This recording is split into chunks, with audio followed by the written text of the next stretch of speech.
So welcome to Human, Maggie. I'm so excited to have you here. Maggie is a pre-law student at McGill University in her third year, and you are the president of the United Nations Women's Association, and you are also the founder of Uplift Canada, which is a upcycle donation company, and where you basically relocate like upcycled clothing to shelters in different areas of Canada. Yeah, pretty much. So we're a registered youth-led nonprofit organization that upcycles donated clothing. And we, like you said, we directly relocate it to local shelters in your area. We're very big on our intentional giving initiative, which pretty much is just really making sure it's about solidarity, not charity. And we're communicating with the shelters in advance to ask what items they're looking for. And so we try to specifically source those items for them. And kind of begin our two-step upcycling process. That's incredible. I love that you actually ask them what they're looking for, so it's more curated to things that they could really utilize. Yeah, no, absolutely. I think that's so important. And especially in my 3 years at McGill, I've volunteered at shelters here and there, and consistently they're chronically understaffed, which makes the communication really difficult. And also there's a real gap in consistent giving, meaning that they tend to get their bulk of community donations for clothing around Christmas time and spring cleanup. But the turnaround at shelters is so high. It's not necessarily the same individuals living there all the time. And so they are in need of that kind of consistent giving. And that's where Uplift comes into the mix, where we're able to provide that consistent monthly giving. So. That's amazing. I never even thought about that, but that makes sense when people are doing their spring cleaning or Christmas time is the only time that I'm sure they get an influx of stuff, but really need things, in all the other times of the year. Yeah, totally. Absolutely. And that's also why our kind of slogan is making giving easy, because as 2 years ago, I didn't understand these complexities as well. But the idea with Uplift is to make this whole concept really easy. We come and we pick up the donations from your door, and we do all the sorting and the upcycling, and then we bring it right to the shelters. So it's just really kind of a smooth transition for both parties. That's amazing. I'm curious too. I want you to kind of explain what upcycle means for anyone who might not have heard the term or know exactly what the definition of it is. Yeah, totally. So essentially we have a two-step upcycling process. The first is when we receive the donated clothing items, we clean, sort, and sort by item and by size and things like this. And then then we bring it, package it, and bring it to the shelters. And then kind of the second upcycle process is if we are given clothing that's maybe unusable, maybe it's torn or stained or something like this. We've been donating to Transcontinental, which is a company that essentially, if the item is unusable, it is torn, it'll be broken down into fabric and reused again for clothing. So we've been working with Transcontinental for 2 months now, and it's been going really well. And so that's kind of our two-step upcycling process. But for an actual definition, it's essentially it's like recycling, but with a different intention behind the item, I guess, if that makes sense. Yeah, for sure. That's amazing. So when did you kind of get the idea for this and start to put it into fruition? Yeah, so pretty much Uplift, the idea came around September or October of last year in 2020. I had been relocated back home. I wasn't living in Montreal like usual. So I was home in Vancouver. And essentially, my boyfriend and I had to bring his brother's, it was such a train of people, but had to bring his brother's broken couch to the dump. And essentially, I was like, okay, we just need to take this to the dump. I feel like it's been sitting here for too long. Let's just take it so the place is clean. And so we went to the dump in New Westminster in BC. And I was just so shocked and kind of disturbed by just the sheer amount of clothing waste in the landfill. There were literally piles and piles and piles, taller than me, way taller than me. We talked beforehand about how we're both 5'2", 5'3", so 5'3", yeah. Taller than us is not the craziest thing. Yeah, but they were such tall piles of clothing waste, specifically jeans. I remember True, my boyfriend, picked up the jeans and he's like, "These are perfectly good. Can I take these?" And I was like, "No, but this is a problem," And so it really got me starting to think about clothing waste that's prevalent in my own backyard, which is something that I had been ignorant of. I didn't even realize until I saw it firsthand. And so clearly something had to be done. And then kind of over the next couple months, I had started brainstorming about solutions and kind of my previous experience working in shelter housing and also my passion for the environment. You know, like I'm plant-based. I live in BC, so I feel like everyone kind of is, but it's, you know, I'm definitely very eco-conscious and I try to really live that kind of lifestyle. And so Uplift Canada really felt like a mesh of all my passions and also a viable solution for this like huge clothing waste problem in Canada. I love that you saw the issue and just and like didn't just let it kind of, be this thing that you saw, knew was bad, and then continued like living your life. Like I love that you saw it and really like was like, this is an issue and like this needs to be changed. Yeah, thank you so much. And even like when I started doing the research for it, it just became like I realized how massive this issue was. And really, like, I couldn't just sit still. I'm a pretty antsy person. And so something just had to be done. Like, I remember the first statistic that I found kind of about clothing waste in Canada is that every single year, each Canadian produces an average of 81 pounds of clothing waste each year. 81 Wow. pounds every year for each person. Like, that's crazy. And so that was really like a strong statistic that really like was like, wow, this is a province or this is a problem like across all these different provinces. Like we need to do something here. And thankfully I have like I realized that it's my name that started Uplift and everything like this, but I have such an incredible executive team that really like they have built this as much as I have, and they are just so inspiring and kind of fellow students at McGill and McMaster and UBC kind of schools across Canada. But really like it's been so inspiring to work with such a great team of people for such a great cause. That's incredible and so important. And I think it's crazy, even just thinking about like seeing all our clothes just go to landfills when they can just be so utilized, especially taking them to shelters. Because there are obviously thrift shops and Value Village and all these places where, you can purchase used clothing, but knowing it's going somewhere where people really can use it and aren't having to like repurchase it is amazing. So I'm curious what like your first steps were when you had the idea. What did you do next? You started to research the problem, coming up with different ideas of different things you could do to help? Yeah, I would say definitely one main takeaway, hopefully, from this podcast for the listeners is just like, if you have an idea to do something, just to start doing it, because there's no one right way to do something. And you just kind of have to get messy and just like start, because no one knows what they're doing. And the older I get, the less I know. And that is such a fact. And yeah, so, but for logistics side of things, I had the idea, I wrote it down. I'm like a big note taker kind of girl. And so I started writing down all my ideas, and then I started researching to kind of find like the gap, like to see what gap Uplift could fill. And I started doing some kind of talking around with some people that I knew to see if this was something that would be of interest to people, because it does so heavily rely on people donating their clothing. And that's something to kind of fast forward, I will come back, but to kind of fast forward to our first month in January, we collected like over 3,000 pounds of clothing and donated them to shelters. And that really solidified that like there is such an interest for this, and that when people know that there's an issue, like people are so willing to help. Yeah, the rest is history. We're in our third month now. Our next donation day is this weekend. I'm really looking forward to it. We're already set to launch in Montreal come September 2022 or 2021. So that's really exciting. And we have a lot of our executive members kind of on the ground in Montreal. And so I'm really looking forward to that, specifically because also that's where I've done the bulk of my shelter volunteering in advance. And so it'll be really nice to be able to give back in that way.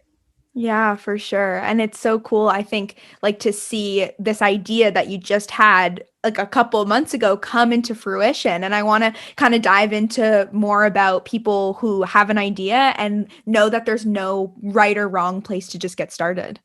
Yeah. And I mean, I'm sure you can speak to this too, as like a business owner, essentially, for your podcast. That's amazing. And I'm curious what you would say too, but really, I think the thing is to just start and to just do it and to just keep doing it. And if it's something you're passionate about, something you can't stop thinking about, and it makes a positive impact, like having these kind of incredible conversations that enact change, or starting a project that can also like enact change and help people and help the environment.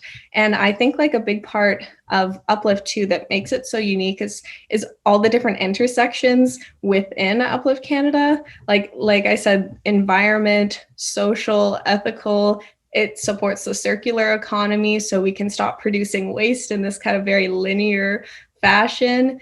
Promotes also, like, it's a really great outlet for just kind of a lot of the passions that I have that aren't necessarily related to my studies, which I think is really great. However, I do hope to kind of merge my studies with that in the future.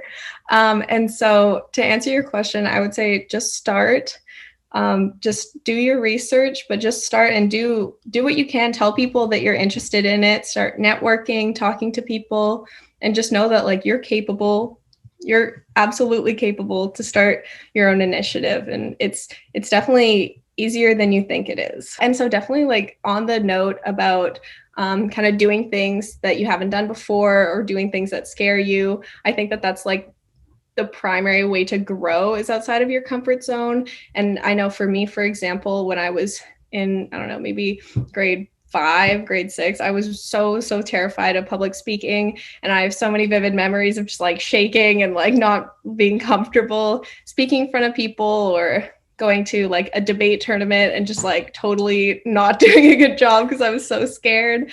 But definitely, like, continuously being in uncomfortable situations has made me so much more comfortable and so much less anxious to do these kinds of things, because like over, I don't know, since high school and into university, like I've spoken in front of hundreds of people in auditoriums, and, you know, done French Concours de Gautois, which is like a French speaking competition. And like, definitely, I would just say, if you're scared to do something, or it doesn't initially come easily to you, to be strong enough to make your weakness your strength, and to just keep doing it and being in those uncomfortable spots, because it just makes it so much easier, and you just grow so fast. And if you avoid it, it'll never get better. And so if you keep just pushing yourself, I think that it's really like shaped me into who I am today, and has allowed me to be uncomfortable in other ways that I can grow from, like starting Uplift. And so I just wanted to share that with people in case they're worried about starting something they haven't done before. Yeah, that's such a good point. I love that you shared that, because it's interesting. I even think about problems I had or things I worried about when I was in middle school or when I was in high school, and sitting and acknowledging how far I've come from then. You know, like something like a fear of public speaking probably felt like the absolute end of the world in that period of time because of that fear. But when you start to work through it, it's really amazing to think about the growth, and we have no idea where we're going to be in the future, but starting to put ourselves in uncomfortable situations is 100% the key to growth. Yeah, I couldn't agree more. And I think, like, if you can imagine not doing it, and that if that really bothers you, that it's a surefire sign that you have to keep with it, you know? Yeah, I totally agree. That's what I was thinking about when you were saying that too, is like how I think so many of us feel called to do something bigger than ourselves and have this greater purpose. And that's where we get like real true fulfillment. And that's why when you have those ideas, I feel like if you keep putting the ideas off, they're going to stay there, and eventually they become stronger and stronger. And so the perfect time to start is now. And how Maggie and I met is through our mutual friend Zoe. And it's funny, she actually said to me when I had this idea to start the podcast, I was visiting in Montreal, and she kept saying, she's like, Jess, you just need to start. Like, she's like, this is amazing. I love these ideas, but you just need to do it. And this was like last July or June. And once I was like, getting that kind of advice from her was exactly what I needed. Because once I began, it's just insane how much you see it grow. Absolutely. And like the kind of people that I have been able to meet through starting this, especially like young female founders in particular, has been like a circle that I'm so humbled to be a part of in different ways. And especially like entering the NPO sector has given me so much faith, especially like as an aspiring environmentalist. You know, you can get kind of doom and gloom about it all. But just seeing how many people in the NPO sector that are just willing to help and have these great, bright ideas, like it's really wonderful. And it makes me feel very like excited for the future, which is really nice. That's so Yeah. good. It's so important because I think in so many different ways in how our world is, it can become discouraging. It can make us just feel hopeless. But surrounding yourself by one incredibly powerful, like leading women is so encouraging. And just the friends, the family, the coworkers, the team members you surround yourself by can just change your mindset. They can encourage you to keep pursuing your passions and do things for the greater good of the world. And it's literally the best thing ever. I totally agree. I totally agree. And I also think like one of the best ways to lead is by leading by example, and like definitely by I guess like one immediate example is like I've been plant-based for like 4 or 5 years now. And like over the years, I'm not pushy at all. I don't want to be like that at all, definitely. But over the years, like more and more people in my life have started to adopt that kind of lifestyle. And to the point where there's like 10 or 12 people in my family and extended family that have just fully gone that direction and started exercising more and like just kind of leading more healthy lifestyle. And I think I've really felt that also since starting Uplift and really pushing this kind of like environmental side of my passions, is that a lot of the people around me have also been picking up on that energy I've been putting out and have been doing that as well in their own ways. And also with Uplift is, yeah, like you said, it can be really disheartening hearing all the things about global warming and like the world is going so poorly, and I don't know how to help, I'm just one person. But like Uplift, is here to be like, this is a really easy way that you can make a huge difference in someone's life and also for the environment. And so I definitely think that there's a lot to be said there. And I think it's so important you're making it so accessible to people. And that's, an even easier way for change to be made. Yeah, that's the idea. And definitely like by for the environmental side of things, like by upcycling the clothing donations, we're not only like supporting the circular economy, but we're also reallocating these items to people that really need it. And I think that that's really important, and definitely about like solidarity, not charity. There's no kind of hierarchy here of giving or receiving. It's really just connecting and uplifting people in your community. Yeah, even going back to what you mentioned earlier about like competition and just there, I think it's so unnecessary because there's so many ways that we can create change and do things we're passionate about, that encouraging each other and helping each other out, seeing how we can like combine our brains to create something is the way that I think all of us will be able to succeed more. Yeah, I couldn't agree more. And like, I know it's a bit cliche, but I do love that quote so much, like empowered women empower women. I love that one. I think it's so great. And I really like stand by it. I think that it's not only for women, for anybody, but I just think that it's so important to like continue to inspire people around you. And also that like, just because someone's light is shining really brightly doesn't dim yours in any kind of way. You can just continue to just like live at a really high vibration, and other people will follow too, which is so Yeah. exciting. Yeah. I can see why Zoe put us in communication. I know, that's what she said. That's what she said to me. She's like, you guys are kind of the same person. And I was like, I yeah. love that we're the same height too. And like She she's probably just so thought same height, talks a lot. Okay. I talked so much. passionate. And Oh so my God, me too. I love the energy you have as well. It seriously, like I was thinking earlier today, like I just want to keep surrounding myself by, people who are passionate and really like doing things that they care about, because it's the most encouraging thing and it fuels your own creativity. it totally does. And like I've really, really felt that. Honestly, like since going to McGill, but since like continue to getting more involved, like running UN Women at McGill, like that's really inspired me to be surrounded by other different kinds of very inspiring individuals.